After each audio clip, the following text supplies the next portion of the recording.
There are 4 exits on the first level. 2 are located at the front of the auditorium and 2 at the rear. There are 2 exits on the balcony level, 1 on each side. If the fire alarm should sound during this event, please walk towards the closest marked exit and proceed to the outside of the building. Those exiting through the front of the building should move across the street to the front of Sophia Gordon Hall. All others should move a safe distance away from the building, allowing others to safely exit after you. There is no smoking in this auditorium at any time. Please take this time to silence all cell phones. Thank you and enjoy tonight's program.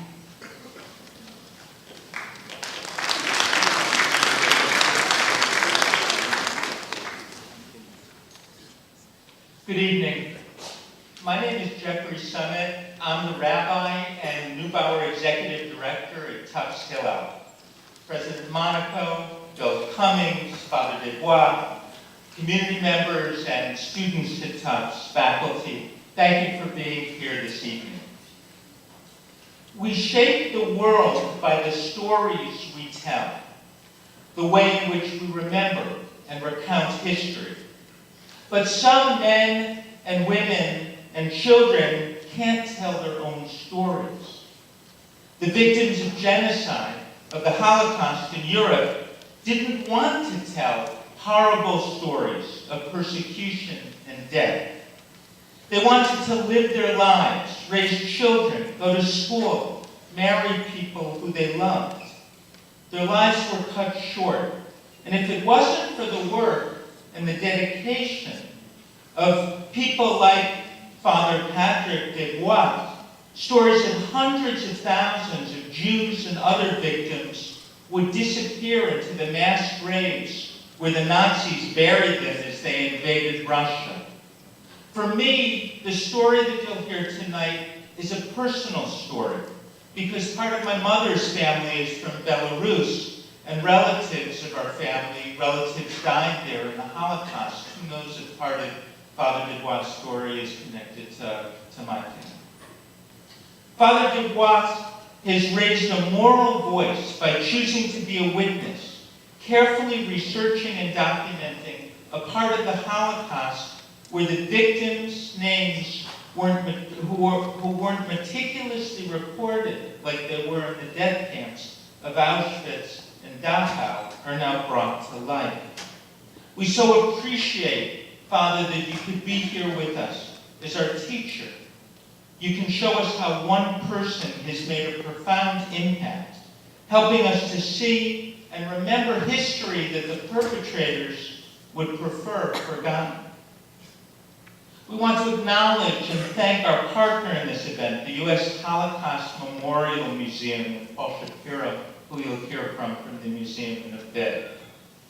I have to say that we're only able to do these incredible programs through the dedication and generosity of Bill and Joyce Cummings and the Cummings Hillel Program for Holocaust and Genocide Education here at Tufts.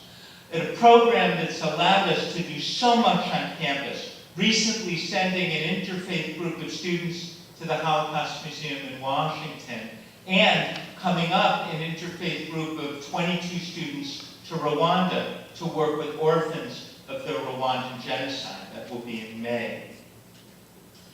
We do this programming so that our students learn what it means to raise a moral voice, to be acutely aware and stand up in the face of intolerance, hatred, and racism. At this point, I want to introduce Elizabeth Schrott, who's our Cummings Hillel Holocaust and Genocide Programming Fellow, to talk a little bit from a student perspective as we go on to our program.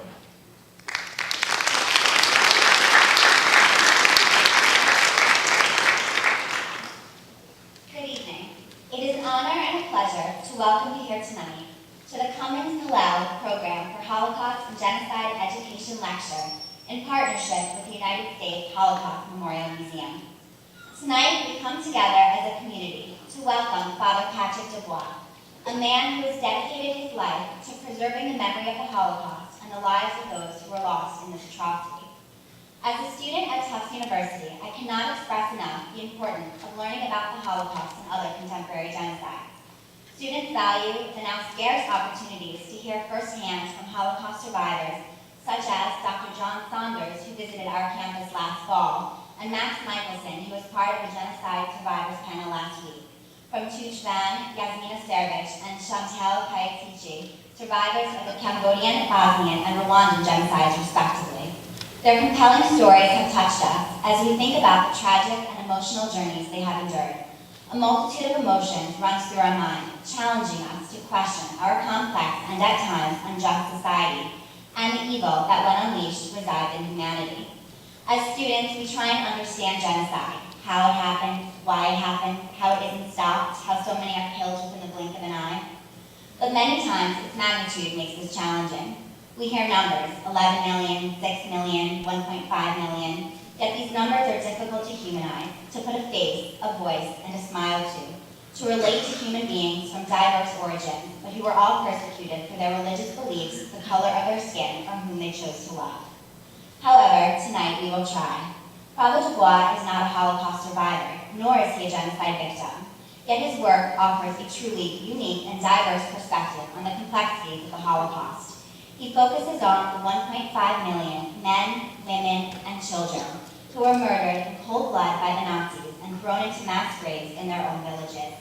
He has visited many of these villages and interviewed eyewitnesses, people who were my age and younger at the time of these mass killings, and who have never before spoken of what they saw.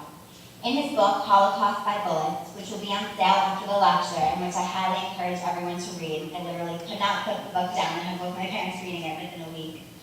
Father Desbois highlights some of his most moving and extraordinary experiences. And tonight, we are fortunate enough to have Father Desbois with us to share his work and his profound journey. I would now invite Paul Shapiro to the podium to speak more about the work of Father Desbois. Paul Shapiro is director of the Center for Advanced Holocaust Studies, and since 1997 has led the museum's effort to provide focused leadership to the field of Holocaust studies in the United States and abroad. Prior to joining the museum staff, Mr. Shapiro was involved for over a decade on a volunteer basis in the development of the museum's international archival collection, which remains an important activity for the center. Mr. Shapiro is a member of the congressionally mandated Interagency Working Group on Nazi War Crimes and serves on the Academic Advisory Committee of the Center for Jewish History in New York. In 2003-4, he wrote major sections of the final report of the International Commission on the Holocaust in Romania, chaired by Elie Wiesel. He led the museum's effort to open the archives of the International Tracing Service, the largest and last major and accessible collection of Holocaust-related records anywhere, and most recently has worked closely with Father Patrick Desbois to explore in depth the long-neglected history of the Holocaust in the USSR. Please welcome Mr. Paul Shapiro and enjoy the rest of your evening.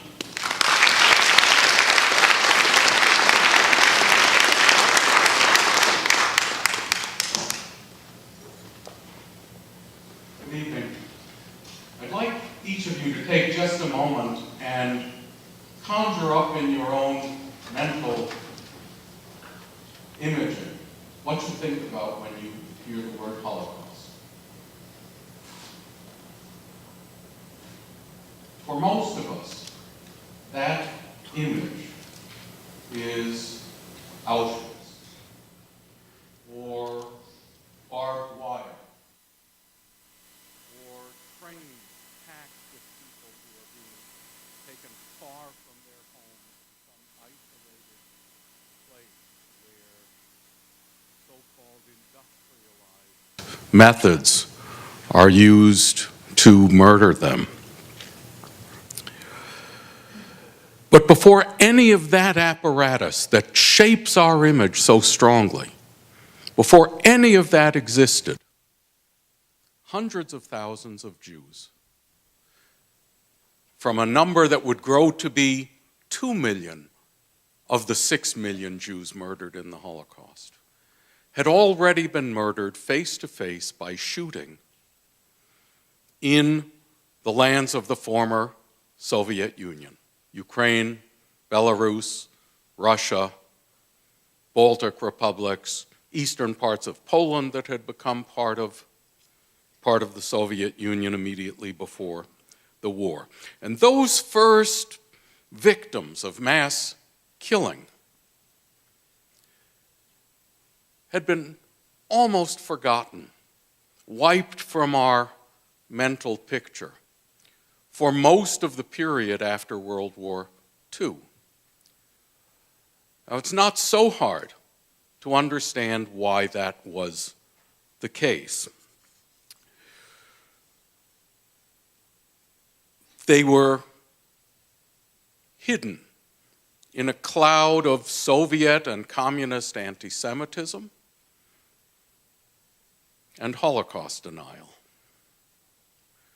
We didn't have access to archival records that told their stories because archives in the former communist countries of Europe were closed. We didn't have access to eyewitnesses because those countries were closed. Truth be told, we couldn't even go to the places where those victims were murdered because access to rural areas of the Soviet Union was forbidden to Westerners. And of course, to focus on the Jewish specificity of the Holocaust was absolutely contrary to what the Soviet Union stood for. If victims of mass killing in the USSR were described as heroic Soviet fighters against fascism, how could one expect there to be serious study of the murder of the Jews if one couldn't even approach that truth? And of course, because those countries were closed countries, the survivors of killings there, and there weren't a lot of them, the survivors of killings there were not able to leave their home countries, to come to Western Europe, to come to the United States, and to have the impact on us that survivors have brought in such a powerful way for the entire post-war era. So these people, these victims, largely forgotten. It was as if they had disappeared, and that, of course, is exactly what the Nazis wanted. First, to deprive them of their humanity, and then to make it as if they had never existed, not worthy of memory. Now, change in that situation only began when the Soviet Union fell. And then it became possible, first, to access the documentation that had been locked away in Soviet archives. And our museum was actually very effective, very quickly, in gaining access to Soviet state archives and KGB archives and the records of post-war trials. No country put as many Holocaust collaborators on trial as the Soviet Union did. So massive amounts of documentation, millions and millions of pages of it. And we brought that material to Washington. But people didn't use it. Why? First, language was a problem. And secondly, how could you believe Soviet documentation? After all, the Soviets lied about so many things. Why would you believe this particular set of documentation? So even though one could read in testimonies, read in the records of investigative commissions that the Soviet Union established after the war, some of what had happened, there weren't so many references to Jews in those records, and people didn't believe the records. They weren't willing to take them at face value. And then something amazing happened. Our friend and colleague, teacher, Father Patrick Desbois, appeared on the scene. And he made it his work to take testimony from eyewitnesses, non-Jewish eyewitnesses, to those mass shootings in the former USSR, and to use those people to locate the mass graves. And guess what? What those people said corroborated what was in that 60-year-old, 70-year-old Soviet documentation. And what the documentation said matched what the eyewitnesses said. And so you had a kind of magical marriage of two kinds of evidence, 60 years apart, so one couldn't have manipulated between them, telling you the same story. And for the very first time, through the road that Father Desbois' work has opened, we're able to know in detail that we're looking at the truth in terms of what happened to at least 2 million of those 6 million Jewish victims of the Holocaust. Now, in the process, we're also learning what happened to the other victim groups that were particularly targeted by the Nazis. Soviet Union didn't like them either, and their history was obscured as well. The Roma, Gypsies, people of various Christian religious sects that were not recognized sects, Jehovah's Witnesses, because they resisted government action, whether the government was the Nazi government or the Soviet government, and other groups of victims that we can now, whose story we can now tell.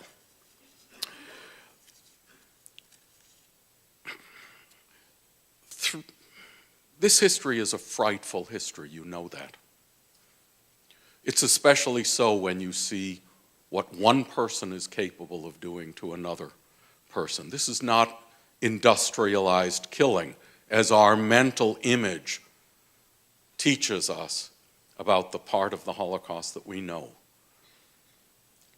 There's a lot to learn from this history about what human beings are capable of, and we need to learn that. And Father Desbois' work has provided new tools, new weapons, new resources to combat anti-Semitism, to combat bigotry of every kind, to combat contemporary and future genocide, because sadly, we still live in a world of genocide. So it's a particular pleasure for me and honor for me to introduce my friend and colleague, Father Patrick Desbois.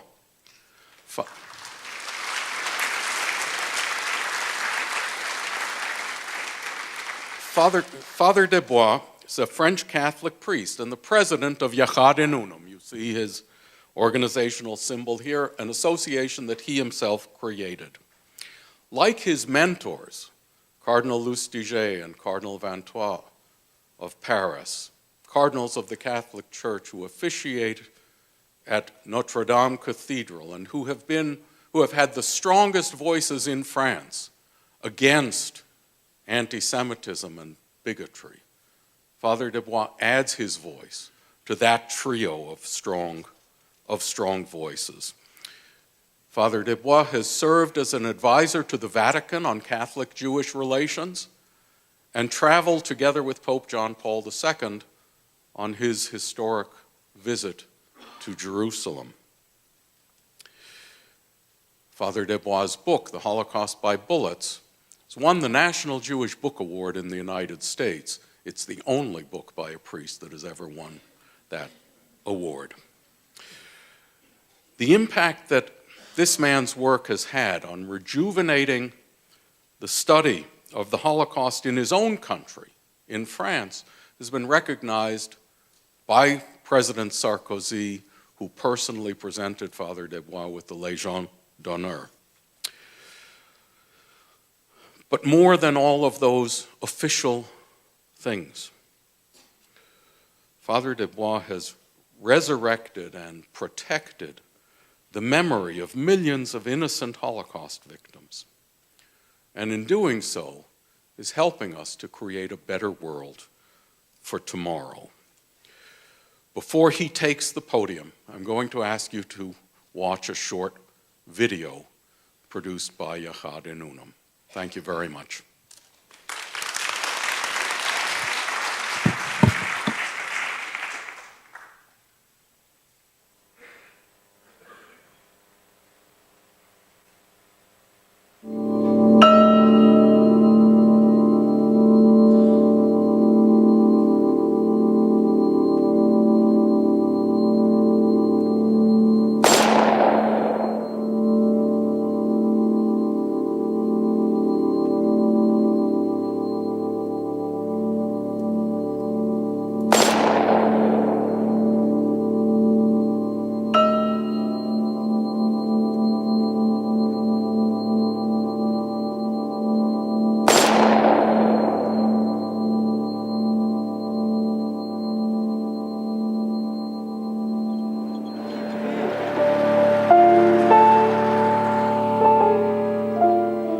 Throughout Ukraine, over 1.5 million Jews were executed by the Nazis. Until today, nobody knew precisely what had become of these victims. A whole chapter of the Shoah forgotten. Ici, il n'y a pas de chambre à gaz, il n'y a pas de camp, il n'y a pas de tatouage. On tue tout le monde très rapidement. On les fusille. C'est la Shoah par balle, je dirais, sur tout un continent.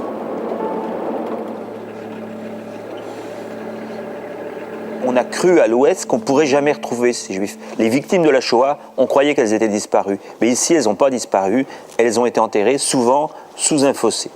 On revient aujourd'hui sur chaque endroit d'assassinat pour retrouver qui a été tué, où sont les corps, que les preuves soient établies et qu'on puisse les enterrer dignement, puisqu'on dit que l'humanité commence par l'enterrement des corps, finalement. Olga was 12 years old in 1942. 12 years old when she witnessed it all. А как вы узнали, что здесь именно расстреливали? Та батьки говорили вдома, всі говорили, то всі знали, що стріляли їх на Укопиську. А туди, як ми ще ходили дивитися, то дуже багато вели євреїв в той день. Так було їх коло 60, 70 чоловік так було. D'où elle commençait la fosse? А яма, откуда она начала? Та вона то загорнена. Близко к Та дороге или дальше? десь такого звідти було, такого, звідти туди. І так по партії їх. Виставили рядок, постріляли. Потім знову виставили рядок, знову постріляли. Est-ce que la fusillade, c'était comme ça? Ну, вони тако стояли і розстрілювали. Так, Debout comme ça. Так. Et le chef était comme ça. А командующий был? в стороні стояв. Il était Так. sur le côté. Ici, ils ne descendaient pas dans la fosse. Ні. Їх ставили тако коло ями і Il était au розстрілювали. bord de la fosse. Ну що ми зі школи прийшли, діти. Ils étaient comme ça. But the question remained how to demonstrate that the witnesses were telling the truth, that the Jewish population of Ukraine was indeed exterminated and buried where this rural memory had designated. In August 2006, to verify the truth, he decided to exhume the mass graves of the city of Busk. Here, the Jewish community was 5 centuries old. After 3 weeks of meticulous excavations, the archaeologists discovered the unbearable. Under their instruments, 1,700 skeletons were revealed, clearly displaying the horror of their last moments alive. Most were shot with a bullet to the head. Others, without apparent traces, were most likely buried alive. As ultimate proof of these killings, Misha, the ballistics expert who works with the priest, found hundreds of German cartridges near the mass graves. For Father Desbois, the witnesses were telling the truth. No further doubts could be foreseen. But constrained by religious regulations, the digs were stopped at the first layer of skeletons.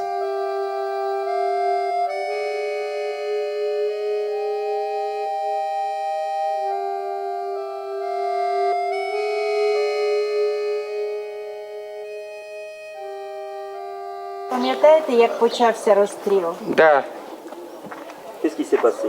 Що стало? Як це було? це було у п'ятницю.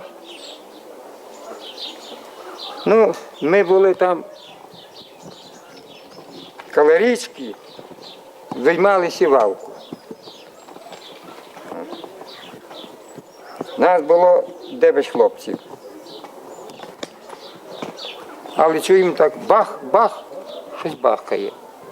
Ми так глянули, якісь машини тут на могилках, на Окопівську. Ми глянули, бачимо, що пруть 3 поліцаї і німець один. Ми в ноги, а вони по нас стріляти. Ми стали. Що ви за єдні? Ми там сівалку виймали, та й сяє. А що ви тут ходите? А ну вон звідси, бо зараз постріляємо. Ми в ноги. Ну, ми в ноги повтікали, тут хата була крайня, от коло самого Копівська. Ми за ту хату. І дивитися, як воно. Машина за машиною. привозили ті чорні ворони, випихали їх просто звідти. Хто як міг, діти мали, то киди. Я не можу розказувати. Ну, заспокойтеся. Ну. Ми за руку кинув в яму. А тих. Ils sont des milliers à avoir vu la Shoah de près et on leur a jamais rien demandé. Et souvent on leur a demandé, comme à ce monsieur, pourquoi il parle. Et la réponse a toujours été la même depuis toutes les régions d'Ukraine, c'est parce que vous nous le demandez. Et on leur dit, mais quelqu'un vous a demandé quelque chose depuis 1942 ? Ils disent non, jamais. Donc en fait ils racontent pour la première fois et peut-être pour la dernière fois l'histoire de ce qu'ils ont vu. La vérité de la Shoah à l'Est, c'est ici, réside dans la conscience des pauvres. Et donc en gros, c'est aussi la Shoah vue par les petites gens qui n'étaient pas pris dans l'idéologie soviétique et qui finalement racontent. Ils racontent avec leur langue populaire ce qui s'est passé.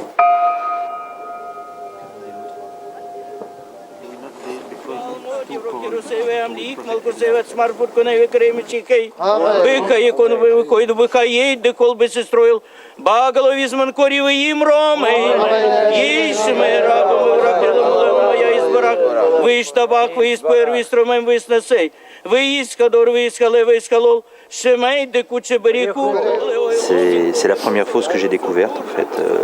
C'était pour moi la grande surprise. Je me rappelle, j'étais assis là et les témoins sont arrivés. Et ils ont raconté leur histoire. Moi, j'avais pas de caméra comme là aujourd'hui. J'avais pas d'appareil photo. Et d'un seul coup, je découvrais qu'on pouvait trouver où étaient enterrés les Juifs, mais aussi que c'était nulle part, comme voilà. Et puis qu'il n'y avait rien de marqué. Et c'est là en fait où j'ai tout découvert. L'ancien maire, Yaroslav, a décidé de faire protéger le site. C'est lui-même qui a mis en place tout ça. Et là aujourd'hui, il scelle une étoile de David pour signifier que c'est une tombe juive. Et le fait que ce soit des Ukrainiens en plus qui le fassent, ça veut dire aussi qu'ici, il y a des gens qui veulent que la mémoire se garde et qu'on sache où on a tué les Juifs et qu'est-ce qu'ils sont devenus et qu'on réinscrive l'étoile de David sur la sol de l'Ukraine. Il n'y a pas d'étoile de David sur tout le sol de cette région. Je crois que ça sera la première dans la grande région. Each day that goes by, the eyewitnesses disappear one by one. And with them, a part of the work of Father Desbois, the memory keeper.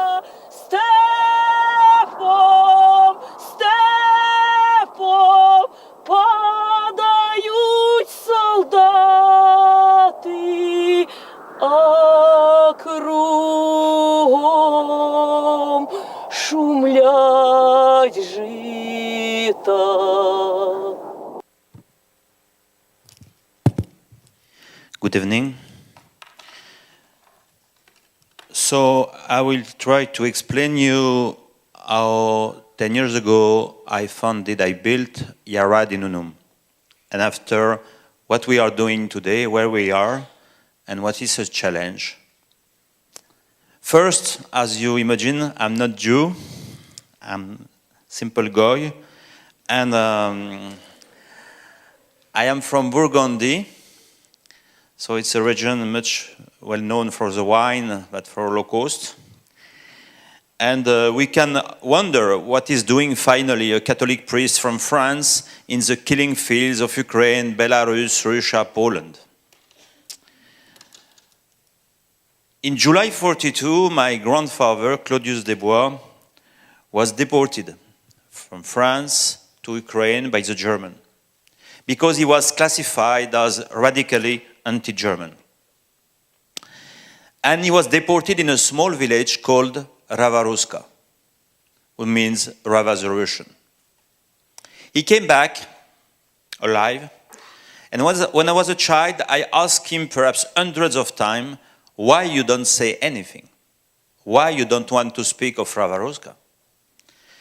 Finally, one day I was thinking perhaps he did something bad. Perhaps he killed somebody. So I asked him, perhaps you killed somebody. He was so upset, he told me, no, I was in a camp. We had no food, no drink, but outside the camp was worse. And me as a child, I was wondering what could be worse than a camp. And life went on. My grandfather died. And I was thinking I would never know. I became a mathematics teacher. And after I became priest. And one day I was in Poland to prepare a pilgrimage for students, French students, to meet with Jean Paul II in Częstochowa. It was December 90. It was a night, and I lost my way. And then suddenly it was very cold. I remember it was freezing. And I asked to the people, where are we? And people told me, we are near Ravaruska. So without knowing, I was a few kilometers from the camp where my grandfather was. So in one night, my life switched. I couldn't sleep all the night. And I was thinking, you found the key of your life. So I decided to study Holocaust. I went 7 times in Yad Vashem to study. They had, at this period, French session with very high level. They have no more. And after I said, okay, it's okay, but Holocaust didn't happen in Jerusalem. So I went back to Ravaruska. It was Soviet period. So we built a memorial for the camp of my grandfather. And we had a little more money. We wanted to build a memorial for the Jews because we knew in Ravaruska, it's a very small village, they shot 18,000 Jews. The mayor told me, Mister. You know, in Soviet Union, they didn't like to say father, so I say Mister. And so Mister, so we don't know. They killed them in secret. And you know, at that period, me also, I was thinking Holocaust was secret. I have read books in Yad Vashem, but everything was secret. So I came back 2 times, 3 times, 4 times, 5th time in Ravaruska with always the same question. I would say I was a little bit like the nudnik with only one question, where are the mass graves? Suddenly, thanks God, the mayor lost the election. A new mayor called Yaroslav, much less Soviet, brought me in the forest with 50 farmers. In a small village outside of Ravaruska called Borove, he told me, Patrick, I bring you to the mass grave of the last 1,500 Jews of Ravaruska. And I will never forget this day. The first witness, he told me, I was alone with my mother. I was keeping a cow. And suddenly we saw a German alone with a motorcycle and a dog. And he was turning, and he went. And all the village of Borove was wondering why this German came. In fact, this German was a specialist of the digging of the mass grave. Now we know that in every village, they send only one German. He goes to see the mayor, and he asks, how many Jews in the district? You know that in Soviet Union, Jew was written on the passport, like Tatar, like Crimean, etc., like a minority. So the mayor knew exactly how many Jews, but he knew also the names and the address. So this man was a specialist to calculate the volume of the mass grave according to the number of people they wanted to kill. The day after, in Borove, arrived 3 Germans with 30 young Jews from the ghetto. They forced them to dig the grave. The graves are 8 meters deep. The witness, his name is Martin. He told me, I remember everything, because he was near from the German. He said the Germans were buried. So they asked for a table, and they put a gramophone to listen German music in the forest. And after they wanted to eat, so they asked to the village 2 chicken that they grilled themselves because they were afraid to be poisoned by the village. And after one began to play harmonica, and he broke his harmonica. And later, with a metallic detector, we found the pieces of German harmonica in the ground. And at one moment, they said to the Jews, now you are tied. You should go out of the grave and rest on the grass. And they did. And secretly, one Ukrainian policeman went down and he put explosive under the ground. And after they said to the Jews, no, it's okay, you can go on digging. And the 30 Jews went down and they died, they exploded. At that moment, an old lady with a blue scarf arrived. She told me, I was 14 years old, I was in my farm. And the German told me, come, come. And she told me, I had to come and to climb in the trees, to take the pieces of corpse and to hide them with branches in the grave, so that the Jew will not see it. And after trucks and trucks and trucks of Jews arrived during 1 day and a half. In 1 day and a half, they shot 1,500 Jews with 2 shooters, with carabine Mauser, and 3 pushers with leather gloves. Why pushers? Because they established a rule on request of Wehrmacht, 1 bullet, 1 Jew, 1 Jew, 1 bullet. It was a request of Wehrmacht to make economy of ammunition.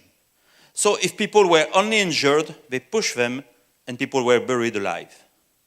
After, in all villages of Ukraine, in all villages of Belarus, in all villages of Russia, all the farmers remember the mass grave was moving during 3 days. It took 3 days the mass grave to die. The same evening, I was alone with Yaroslav in the forest. Yaroslav told me, Patrick, and I will never know why he said that. Patrick, what I did for 1 village, I can do for 100 villages. And I will never know why I said yes. We came back to Ravaruska. I came back to Paris. I spoke with Cardinal Lustiger. As Paul told you, he was a Jewish family. He told me, Patrick, I know the story because my Polish family has been shot in Beijing. I think without the push of Cardinal Lustiger, I would never have gone on because it was only a family story. After I went to New York, I met Israel Singer, who was at the period the manager of World Jewish Congress, and he did not know I was speaking Hebrew. So he said in Hebrew to his right hand, you know what? We are looking for these mass graves since 1944, and this guy, that we don't know, he finds them.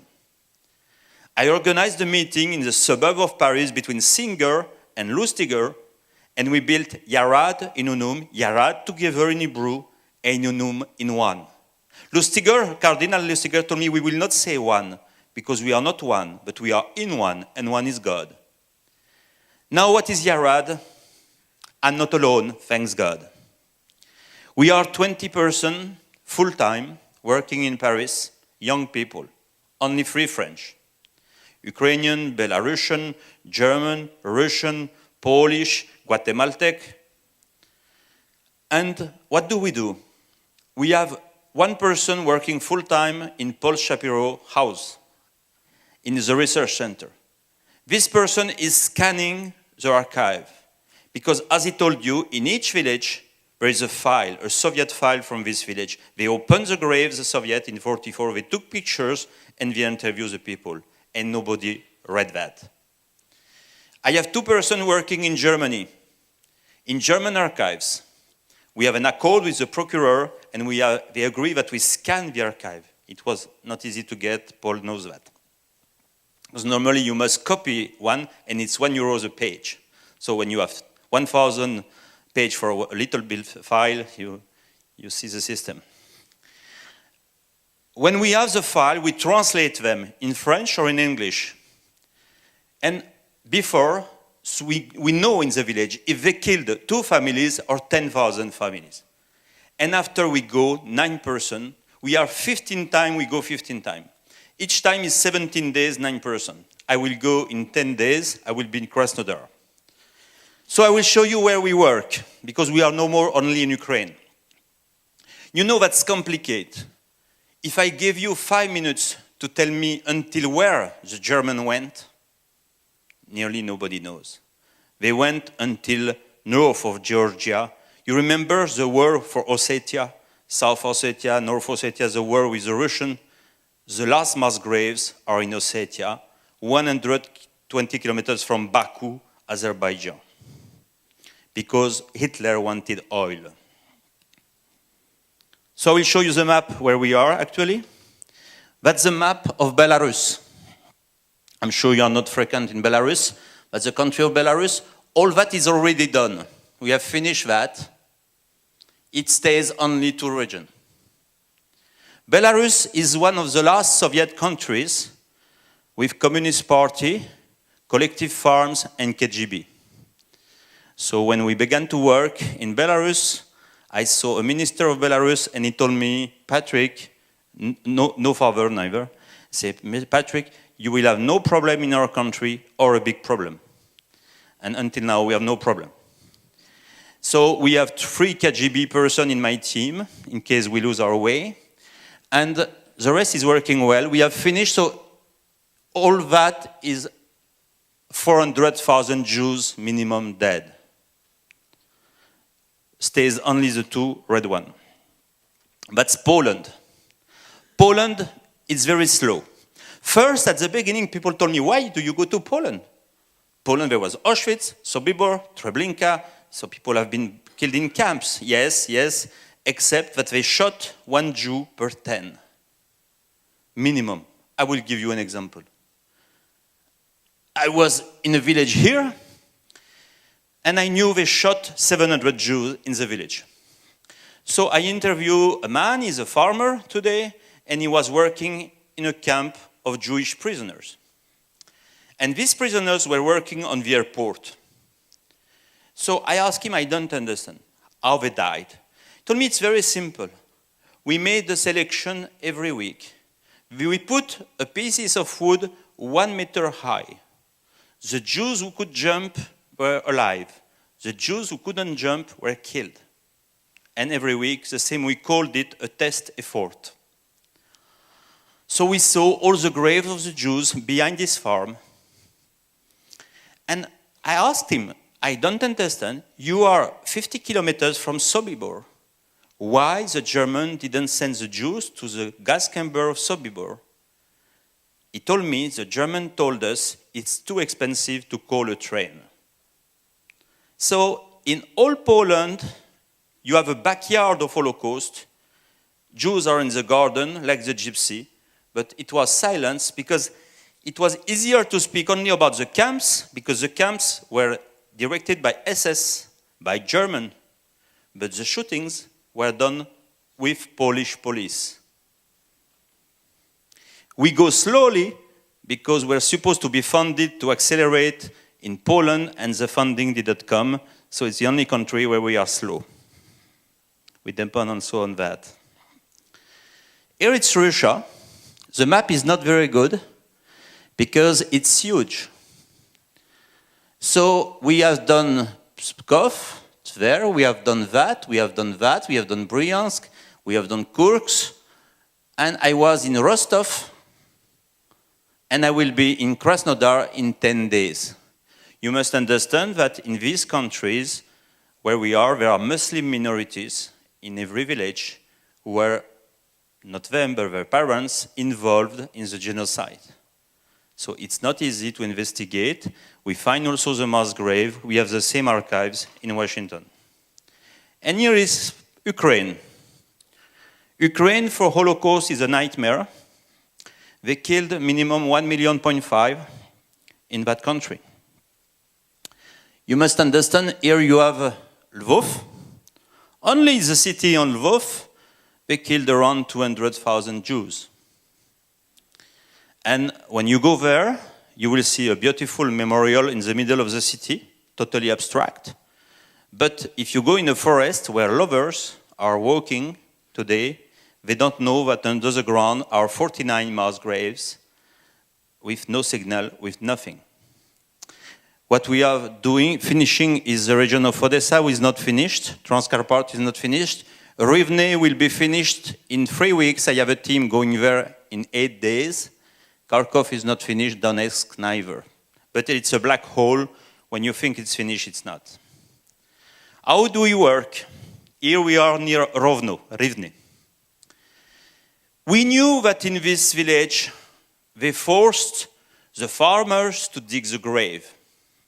So here is Svetlana. She works with me since 10 years. Svetlana was the first face of Providence for me. The first time I arrived in Ukraine, I knew nobody. I didn't speak Russian, now I speak more or less. So I asked for a translator, and at that period, to find a translator who really translates was a challenge. So I asked through the Polish people to ask for an Ukrainian translator, and she was waiting at the airport with flowers. And she's working with me since 10 years. She's asking, she knows, she's an old Soviet style, so there is a way to speak always in positive question. So she raised always the same question. He's arriving, the guy, and she says, "Oh, mister, what's your name?" "Ivan." "What's your nickname?" "Antoninov." "Oh, Ivan Antoninov, you were here during the war?" And he said, "Yes." He said, "But you were here also the day of the shooting of the Jews?" And he said, "Yes." So I say, "Also you can help us, because we are looking for the grave of the Jews in your village." And he said, "Oh, so I will go in my home." And we made a very long interview. You must understand that people want to speak. They live also in poor condition. There is no running water. Here is a pump for the village. Here is a couple. It's him and his wife. As I say, it's the most difficult interview to do. It's when you have a couple, because each one has a different point of view and says the other doesn't say the truth. And it was the case. If you read the interview, you cannot believe. She always says the contrary of him, and he always says, "You were not here."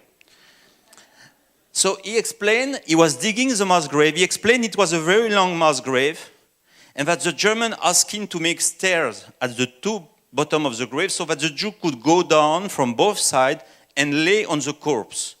And the German was down and shooting. It was called Sardinenpackung. He remembers all the detail. He said that his cousin stole a jacket of a Jew and was turning and said, "You see, I have a beautiful jacket." And so the German saw that. He said, "Ah, you have a beautiful jacket. Take out your jacket, go in the grave, we shoot you." He went down in the grave, and suddenly the chief of the police said, "But it's my cousin, you cannot kill my cousin." And so he went back, and I didn't ask if he took the jacket back or not. They want to go back. All the witnesses have the same reaction. They are old, they have difficulties to walk, but they want to go back to the grave. We don't ask, they run. You see the road? That was the road where they said to the Jews, "You will be deported to Palestine." Because the strategy was always to surrender the village and to announce to the Jews they will be deported to Palestine or to Kiev or to work. Here is the way, here is the death way of the last Jews of this village. You know, when you take this way, you cannot imagine you will die in less than 1 hour. No camp, no fence, no train, no tattoo, only the forest. We make a drawing with him to check what he said was true, and with a metallic detector we found a star. That's very important because it's an evidence of the Jewish identity of the victims. Otherwise, people can tell us we find victims who are communist and not Jew. Second example, it will be the last one. It's a small village in the south of Dnipropetrovsk. The Jews were highly educated. They had a collective farm. They knew they were killing the Jews, so most of them escaped. But they couldn't take the old Jews and also not the small children they had with others. We call that half Jews. In this school, suddenly, they gave the order to go in each school and to take the children one by one and to bring them to be shot. That's the school. In this school, a policeman arrived with a cart and horse and took all the children from 0 to 6 were half Jews and brought them to a pit. We found this witness. He was present. He saw the shooting a whole day of babies from 0 to 6. Himself, he was 7. I will never forget. I asked him, "Perhaps you knew children? Perhaps was somebody from your family?" He said, "Yes, there were 4 of my cousins." And I said, "You saw them shot?" "Of course." And I asked him, "But they didn't try to run away?" He said, "No, because they saw that the Germans were crushing the head of the babies on the cart. So they were absolutely afraid to be crushed, so they didn't move, and they were thrown in the mass grave." And he explained all the details. He said they asked the children not to approach too near, to stay 1 meter from the grave so they don't see the corpse who are down. For me, it's a mystery how you can be a child 7 years old and be a full day watching the genocide of your cousins. Here is imitating the crushing of the head of the Jews on the cart. I will pass that because it's too long. Here is a German cartridge that we find. That's important too, the ballistic investigation, because it proved the identity of the killers. And we do that also that for the gypsy. We can wonder why. Why do we do that? First, because they were human, like you and me. They have been killed like animals, buried like animals, Jews and gypsy. And we will not be able to build a modern world on mass graves of Jews and gypsy. We will not be able to speak about Holocaust, make commemoration topics, and not bury the victim. Otherwise, it means they were not human. And it would be an ultimate victory to Hitler. Secondly, I read the Bible, and in the beginning of the Bible, Cain is killing Abel. And you remember the question of God, where is your brother? He asked that to the killer. And I think since I am a child, through my grandfather, through my education, I listened to this question, where is your Jewish brother from Ukraine, from Russia, from Poland, from Moldova, from Romania? Is anywhere under a bush? And you remember the answer of Cain? He said to God, am I the guardian of your brother? It's not my question. I have so much to do. I am for life. So God goes on and he said, don't you hear that the blood of Abel is climbing from earth until heaven? And it says in the commentary, it's not the blood, but the bloods. It was meaning all the people would be killed after Abel. We will not be able to build modernity and ask Abel to be silent. And last, new killings appeared after. It was not the last genocide. After Holocaust, arrived genocide in Rwanda, in Cambodia, mass crime in Darfur, today mass crime in Syria, today and tomorrow. We will not be able, we can sleep well near from a genocide. I know that from the neighbors. But people who see us don't understand how we can preach human, Christian, Jewish values if we don't stop the mass crimes. My hope is that tomorrow, new generation wake up. Because today, with a small telephone, if you assist to a mass crime, you can take a picture and send to CNN. And now I would address to the young generation among you. Perhaps tomorrow you will be in army. Perhaps tomorrow you will be a journalist. Perhaps tomorrow you will be social worker in a country. If there is a genocide, if you see that they are killing children, throwing them in air, raping the woman, please take a picture. You are the only protection against a genocide. Thank you.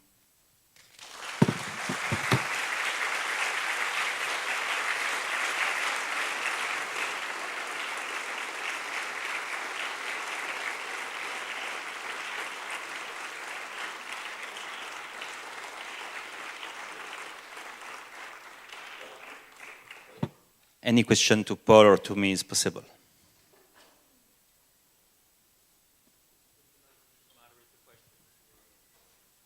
You are at home. If people to ask questions could just come up to the microphones here, and this is an opportunity for people to engage with Father Desbois, and we encourage people to please come up and ask questions.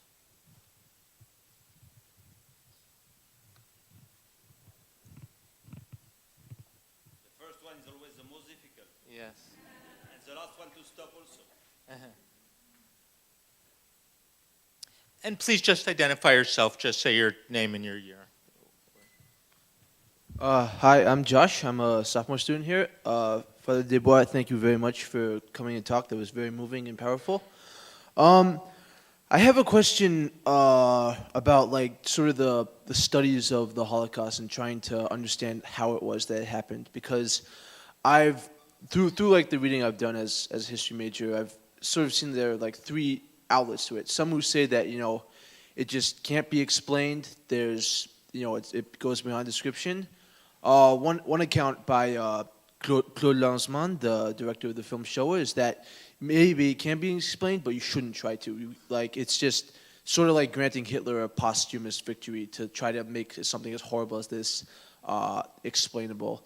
And then the last take is that, you know, it can be explained and it must be explained. We owe it to the survivors. So I wonder what your personal opinion as a Holocaust scholar is on this. Do you think that A, the Holocaust, the reasons why it happened can be explained, and B, is it right for us to try to pursue it? For me, I am from a special way of thinking and acting. I am a practical person. I don't want to explain. I want to fight. My family was a family of fighters. If you ask to my grandfather, to my grandmother, to explain Hitler, they didn't care. They were fighting. They were fighting. And I think tomorrow and today we'll need fighters. You must know, in France, after the Revolution 68, we passed a lot of time in university to explain evil, good and bad. And I don't find so many of these people who are speaking so much now in the village of Ukraine.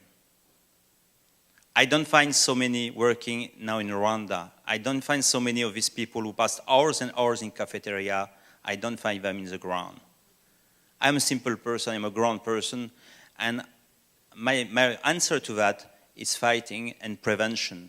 Prevention against racism, prevention against xenophobia, prevention against hate, etc., anti-Semitism, because there is a strict connection between the anti-Semite joke and the mass grave.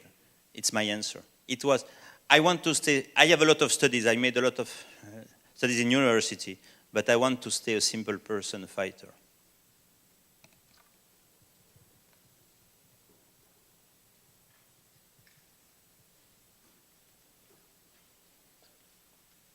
Hi, my name's.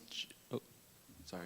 I just want to add another perspective on that question, because it's a critical question. Often the people who say it can't be explained are not saying that you don't see the reasons. The reason's quite easy to depict through history. There are reasons for things in history, conditions for things. Anti-Semitism had definite roots in Europe. It was a very convenient tool. Many people had lots of interest or were convinced that they had interest in the destruction of the Jews. So it's not that it can't be explained. It is painful to explain. And sometimes when people say, don't explore it, it's because it's painful. And the painful reality is that the ability to perpetrate mass murder, the ability to commit genocide, is a human potential. And that isn't a wonderful thing to contemplate, but it's very real. History shows that it's real. All the more reason to understand it, from my perspective, because then you stand on very firm ground, or on firmer ground, when you try to combat it. And there I just join myself with Father Desbois' idea that the principal reason to do this and to understand it and to study it is to try to create a world in which it doesn't happen again. We haven't created that world yet. Just look around us. Yes? My name's Jacob, and I'm a sophomore here, and I was lucky enough to go on the Washington, D.C. trip. And I was just wondering what the responses were from the local community, maybe the younger generations, who may have not known that these graves existed, or if they did, and sort of what their response was. You mean in these countries? Yeah, in the villages, how they responded. First, you must know that we are like police, so we are more interested in all people because we are looking for witnesses. You must understand we arrive early in the morning. Sometimes officially there is no dead Jew in the village. And we left in the night and we found more than 1,000 dead Jews. So all our investigation, if we all people and pure factual questions. The only answer I can give to you is that we made an exhibit, a traveling exhibit, a big exhibit. We traveled in Paris, Brussels, Stockholm, New York, Jewish Heritage Museum, and now it's traveling in Ukraine from city to city. I was afraid of an exhibit in Ukraine because they never knew the truth. I realized they trained 25 young people to guide the exhibit. And me, I stayed 3 days to see who will come at the exhibit. And all the visitors were less than 25. So for us, in Holocaust, we are not used to see only visitors less than 25. But in post-Soviet Union, perhaps it's the only population who is ready to accept to know.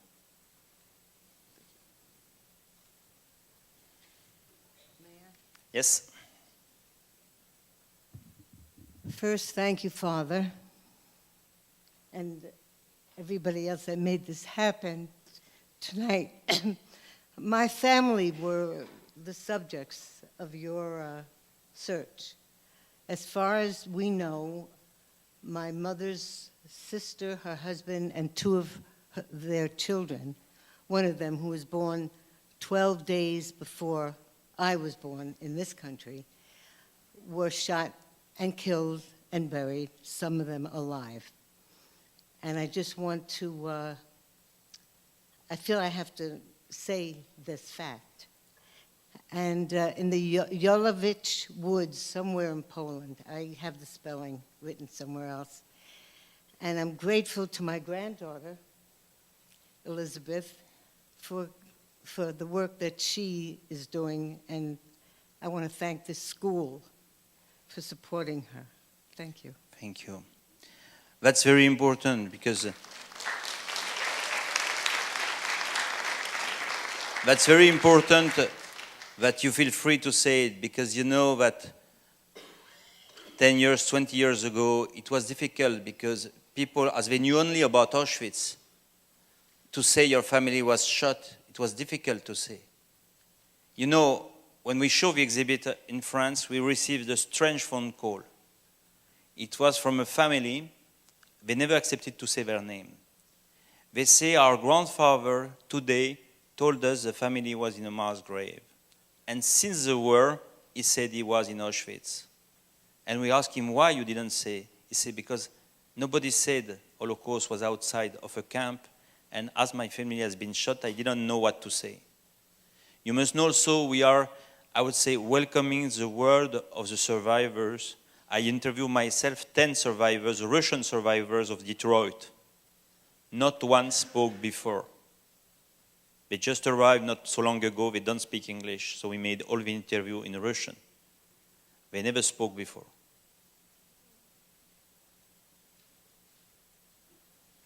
Yes? Hi. Sorry. Thank you so much for all the work that you've done. And could you just talk a little bit more specifically about how you've managed to work with like Russian authorities specifically? Because my family, we've tried to get those records from the Kremlin, but they're not particularly receptive. Maybe it's because we're just one family, not an organization. But just the way that my parents... In Russia? Yeah. But the way that my parents and my grandparents describe the government, they're not at all receptive to anyone trying to get answers. So could you give some more specific examples of the difficulties that you faced dealing with them? So first, I didn't go to Russia to get the archives, I went to Washington. And if you want to find a copy of the archives, you should better go to Washington, D.C., in Holocaust Museum. People are nice, you see, Paul is not too ugly. So you can get an answer. They have a copy, not of all the archives, but any archive that they have not, you will not get them, neither yourself, neither an organization.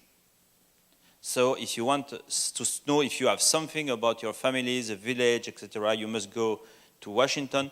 What the Soviets did, in 1944, they sent a commission in every village. This commission was done with the local people, the priests, the mayors, the teacher, and the NKVD. And they interview people, but they didn't interview like me. It was not so nice.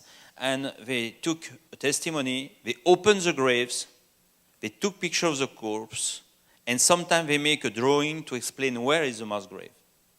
So that you can find in their archives. You can also find testimony of other survivors of the village, and you can ask two academic people, they will help you. But don't lose your time to go to Moscow. It's much less expensive for you to go to Washington. But it's not a joke. Even for us, we cannot. I never tried to get an archive that the Holocaust Museum couldn't get. It's a loss of time.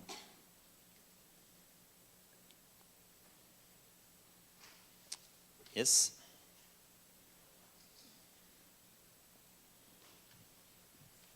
Thank you, Father Desbois, for speaking. My name is Doreen Dishabandi, and I'm a senior here at Tufts. I have a more general question towards genocide and Holocaust education and advocacy. I'm the student leader for Tufts Against Genocide, and in our programming, we spend so much time, planning events and speaking about, such issues, the Holocaust and other genocides that have happened. I have a personal connection to Rwanda. My dad is Rwandan, and he lost a lot of family members. But how do you speak to people who know about these events, who know about these genocides, but just don't seem to care? And, we spend so much time, or at least I do spend so much time talking about genocide and, the Holocaust and the other genocides in Rwanda, but people get to the point where they get tired of listening to these same stories. You have Darfur happening, you have Syria, you have so many conflicts happening all around the world right now. How do you get people to listen to you and to care and to come back when you have one event, when you have survivors speak like we did last week, and then have you come here and speak? Thank you. Thank you. You are from Rwanda. I am French. I listen, I remember the TV every day at the genocide of Rwanda, and I must admit at that period I didn't move. It's the first answer. It's a sad answer, but the reality.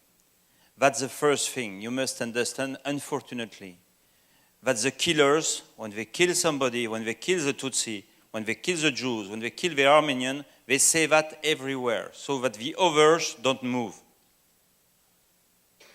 I will give you an example. I interviewed somebody, a French man, not an extremist. He was a worker, a volunteer worker in Auschwitz during the war. And he was French. Nobody knows there were many, many workers from all Europe. So he was not Jew.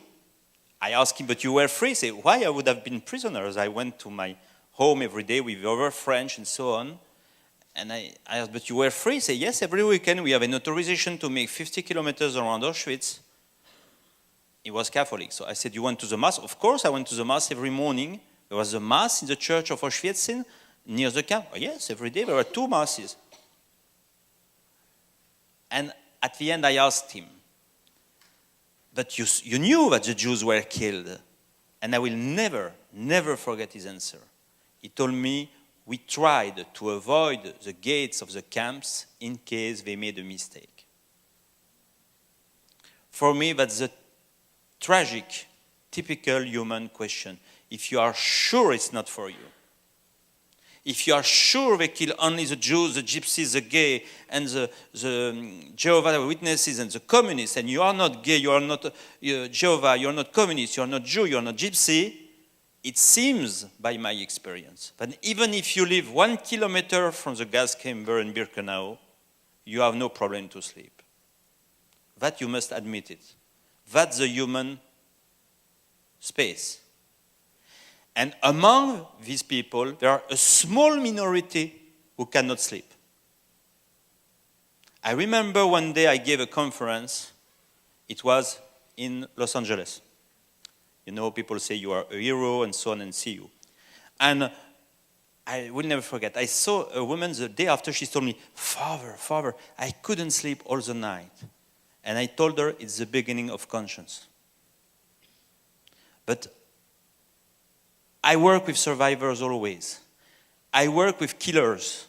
I work with bystanders. I can tell you, very few people, unfortunately, majority of people sleep well during a genocide. So my strategy is a very simple strategy. Me, I'm French. When I was a child, we didn't learn Holocaust. I heard Holocaust the first time when I was 13 years old. Never heard one word. But little by little, we knew the story of one girl, Anne Frank. We knew nothing. We didn't know Holocaust Museum, we didn't know Auschwitz-Belzec, Sobibor. We knew the story of one person. I'm French. I speak from a French point of view, not from an American one because I don't know America. I'm sure that in Rwanda, in France, if we knew the story of one girl, it would help. But today, unfortunately, when people say 10,000, 3,000, numbers, but one you can identify to yourself. In the house of Anne Frank in Amsterdam, people are queuing to enter. There is nothing to see, it's an empty. But it's a girl that they can recognize like themselves. Me, I always say for over genocide, try to say the story of one.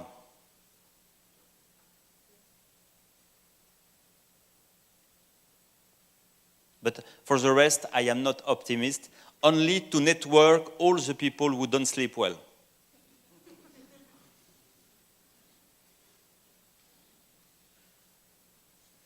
Yes? You are very synchronized. It's one side, the other side. Well, thank you so much. I wanted to ask kind of a two-part question. First, I guess, as the work you are doing is so important, I was wondering what you suggest we as students can do to help it. And then a second part, God forbid we ever find ourselves in a situation where we're witnessing such events. With your experience in listening to the reflection of these witnesses, how is the best way in which we, in the future, would it be the case, how should we act? We don't know how you will react. Me, I say, if you are already here today, it's because you open your eyes. If you study Holocaust here, if you make such an evening, it's because your heart and your eyes begin to be open. Cultivate that. Care to others. You know, in France, the people who saved Jews were not great scientific. They didn't go necessarily to university. Sometimes they were simple workers. But they realized only this woman could be killed. They opened the door and they saved the lady, and that's it. So I would say cultivate your heart, cultivate your attention, and understand that the genocide is a very deep human disease. Study it from a human point of view, and sooner or later you will find the way. You know, I'm a simple person. All my team are simple person. You're also welcome to come with us in Ukraine, in Belarus, in Russia. Whenever you want, you are welcome. And we are ready to train you how to do that, the same thing for another genocide. People ask us actually to do the same thing in Rwanda. Yes. Wow, I think I speak for everyone in this audience when I say what an eye-opening evening this has truly been. I think that we've all heard a new perspective on a genocide many of us know a lot about and some of us know less about. As a thank you for coming to Boston and sharing your stories with us, the Cummings Hillel Program for Holocaust and Genocide Education Studies would like to present you with this gift.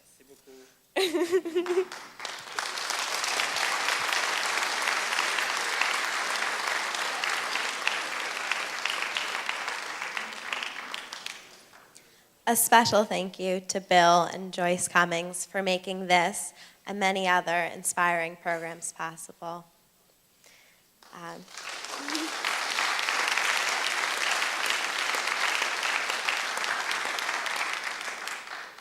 Thank you to Paul Shapiro for sharing your expertise with us, as well as the U.S. Holocaust Museum for helping us. And a heartfelt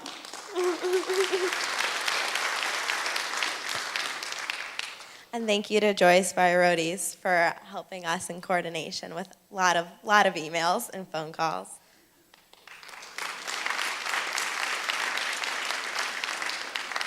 A heartfelt thank you to Lauren Estes and Elizabeth Schrott for the extensive efforts I've watched you put into this evening.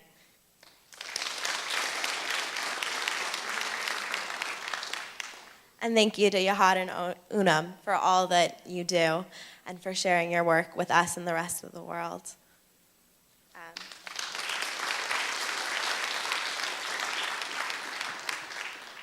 Father Desbois will now be conducting a book signing in the lobby.